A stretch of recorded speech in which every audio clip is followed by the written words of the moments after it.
But folks, I'm going to go ahead and start doing the review. I know there's a minute and a half left. The Saints have the ball. Look, in my opinion, this game's over. Okay, so I do want to just dive into this, right? The Bucs are going to win, presumably a final score of 51-27. Okay?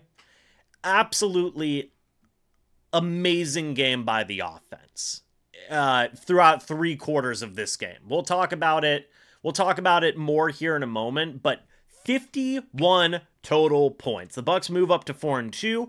Now, if you're the Bucs, you hope that the Panthers can defeat Atlanta. If that's the case, you're first place in the division. And the Bucs needed this win. Okay? They needed this win so badly. This just absolutely dominating win. Right? Not just because of what happened last week against the Atlanta Falcons, but you have the 2 hurricanes that came through. The Tampa Bay community needed some type of a win. The Bucs needed a win after that just really bad loss to the Falcons, and they got that. They got that today. Absolutely dominated. No ifs, ands, or buts about it. That's just exactly how it was. So let's go ahead and dive into the stats. Baker Mayfield, 24 of 36, 325 yards, 4 touchdowns, 3 interceptions. Okay? 3 interceptions. Aside from those interceptions, Baker was amazing today, I thought. Well, Baker was really good. Baker was really, really good today, okay? I was going to say amazing. I'm going to reel it back a little bit. Baker cooked, okay? Baker cooked today. He was pretty good, besides those 3 picks, okay? I'm going to reel it back, but the 3 interceptions, one was a bad pick from Baker. It was just a really bad interception, okay? The other 2, one went off the hands of Jalen McMillan. That was not great. That's just really unlucky. One got batted in the line of scrimmage and fell into the breadbasket of Cameron Jordan. Again, pretty unlucky. Aside from that, Baker did have the 1 bad pick, but looked really good besides that, okay? Over 300 passing yards, 4 touchdowns, only sacked once. He also had 29 yards scrambling. He got hurt at one point. It was some type of hip or rib injury. Came back into the game and still just helped the Bucs offense dominate in this game throughout most of the game, okay? Then, in terms of the receiving game, Chris Godwin, 13 targets, 11 catches, 125 yards, 2 touchdowns. Ryan Miller had a 39-yard catch. Mike Evans only had 2 catches for 34 yards today on 6 targets. That's pretty tough. He is over 300 yards on the season, though, which is great. You love to see that. Cade Otton had a touchdown. Sterling Shepard had 23 receiving yards. Bucky Irving had 24 receiving yards. Like, everybody ate in the offense today, be it passing or now I want to talk about the running attack. 277 yards of total rushing today from the Bucs. That's insane. That's absolutely insane. 14 carries for Sean Tucker, 136 yards and a touchdown. He also had 56 receiving yards today, by the way. So he almost had 200 scrimmage yards on the day. Bucky Irving had 81 rushing yards. He had over 100 scrimmage yards on the day.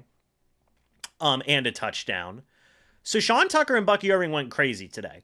And I'm going to be making a separate video talking about the running back room, because I need to at this point, but this is a great problem to have. I know a lot of people are going to say Rachaad White, he's the running back 3, he should be benched. Well, I mean, point blank simple as this, right, Rachaad White might be out for a few weeks now. He has an ankle sprain. The Bucs look like they're in really, really good hands with Sean Tucker and Bucky Irving. They both just look fantastic right now in this game, in this vacuum of a game. It's the best offensive performance we've seen from the Bucs since that LA Rams game where they put down 55 against the Rams. It was absolutely phenomenal game offensively, okay? Minus the couple of interceptions, minus the really crappy second quarter with all those interceptions.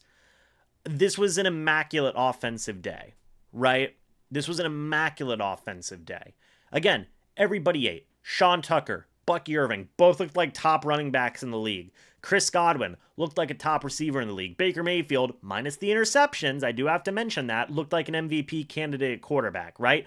Liam Cohen was cooking today. Heck, even Sterling Shepard had 31 rushing yards. So he had 50 scrimmage yards on the day. Like, everything the Bucs tried on offense, minus a couple of flubs with the interceptions, worked today.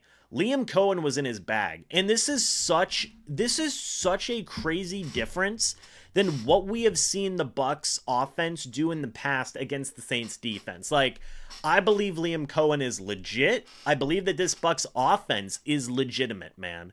You did this against one of the better defenses in the league, in my opinion. In the league, the Saints coming into this game allowed 96 total points through 5 games. They allowed over half as much of their season total today, with 51 total points allowed. One of that was a fumble recovery for a touchdown, by the way. We'll get to that whenever we talk about the defense. But this offense is legit. There's literally no other way to put it. There really isn't. Defensively now, I thought that they stepped up very well. I think that Spencer Rattler had a pretty good first half. He did have some help because of the Baker Mayfield interceptions. Just to kind of go back and see where that put the Saints in terms of their field positions. One of the interceptions had the Saints starting at the Buccaneers 28-yard line. The Bucs defense held them to a field goal. The next drive, Baker throws another pick. That has them starting at the Buccaneers 10-yard line. They score very quickly. So you got to remember, 10 of these Saints 27 points came off of those 2 interceptions from Baker Mayfield. 7 of those 27 points came off of a punt return for a touchdown from Rashid Shaheed. So 17 of the Saints 27 points were Bucs mistakes. There's no question about it. It was just Bucs mistakes, right? This would have been an absolute blowout had those mistakes not happened. It would have been an absolute blowout. It still was pretty much a blowout in my opinion. So defensively, look, you get a fumble return for a touchdown. Tyke Smith had an interception and a forced fumble today. Antoine Winfield Jr., welcome back, sir. He returned that fumble for a touchdown. So he looked great. Tyke Smith should have had 2 forced fumbles and an interception. They didn't call one of them. He had 2 passes defended. Tyke Smith, that is, had a quarterback hit. Levante David, 9 total tackles, a sack, a tackle for loss, a quarterback hit. Vita Vea, a sack, a tackle for loss, a quarterback hit. KJ Britt had a half sack. Chris Braswell had a half sack. Kalijah Kancey had a sack, 2 tackles for loss, and a quarterback hit. 10 quarterback hits today and 5 sacks. You missed Winfield Jr. You missed Kalijah Kancey. This defense looked a whole heck of a lot better in the second half than in the first half. You shut out the Saints in the second half.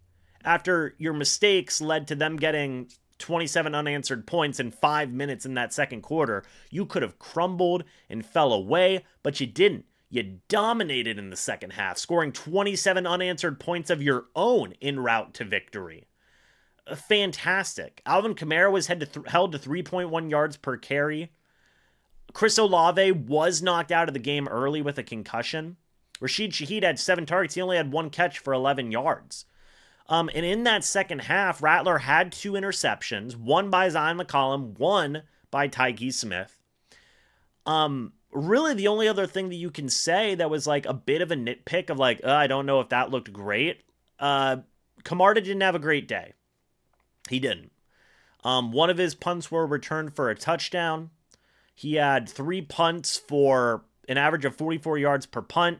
By the way, the Saints punter looked phenomenal. Hayball, 6 punts, which, by the way, the Bucs did force 6 punts today, and 2 interceptions, and a forced fumble recovered for a touchdown. This was complete domination. Besides that second quarter, where the Bucs were just really hampering themselves, right, and just making mistake after mistake after mistake. You had situations where they were just able to get after it and not fall away. keep their foot on the pedal, which I'm sure after that Falcons game was probably something that was like really ingrained into Liam Cohen as OC and this offense as a whole. And the Bucs didn't let up. They didn't. They kept on going. They kept on just scoring left, right, and center. And this feels like, besides that second quarter, this feels like peak Buck football, right? To me, it feels like peak Buck football. There's going to be a lot of things to talk about coming out of this game in a positive way, in my opinion. And I can't wait to dive into it, man. I can't wait to dive into it. So, Bucs win. They move on to 4-2. Now you hope that the Panthers can defeat the Falcons, because if that happens, the Bucs are really going to be cooking. Huge win, dominating, blowing out New Orleans. In New Orleans, by the way.